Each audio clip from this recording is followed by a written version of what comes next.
Assalamualaikum dan salam sejahtera rakyat Malaysia. Perikatan Nasional sebenarnya tidak ada keperluan untuk menukar Ketua Pembangkang kerana Datuk Seri Hamzah Zainuddin telah melaksanakan tugas dan berfungsi dengan baik di kedudukan tersebut.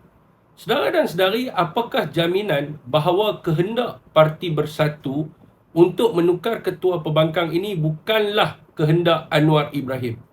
Bukan lagi satu rahsia di mana semua orang tahu yang Muhyiddin Yassin ini terpalit dengan beberapa kes mahkamah. Malah ahli keluarganya diburu hingga ke hari ini atas kesalahan rasuah. Begitu juga dengan Azmin Ali, di mana kes melibatkan sandakan video ataupun video seks di antara beliau dan Haziq masih dalam siasatan. Malah bukan itu sahaja, ada juga sebelum ini beberapa pendedahan berkaitan dengan safe house dan sebagainya. Saudara dan saudari, sebelum ini, Rafizi Ramli mendedahkan bahawa Azmin Ali kerap berjumpa dengan Anwar Ibrahim. Dan apabila dipersoalkan hingga ke hari ini tiada jawapan balas daripada Azmin Ali.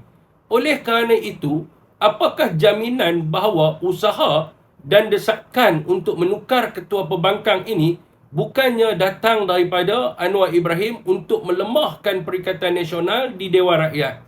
Jadi apakah respon rakyat Malaysia? Adakah wajar menukar Ketua Pembangkang ataupun mengekalkan Datuk Seri Hamzah Zainuddin sebagai Ketua Pembangkang untuk berfungsi sebagaimana yang sebelumnya?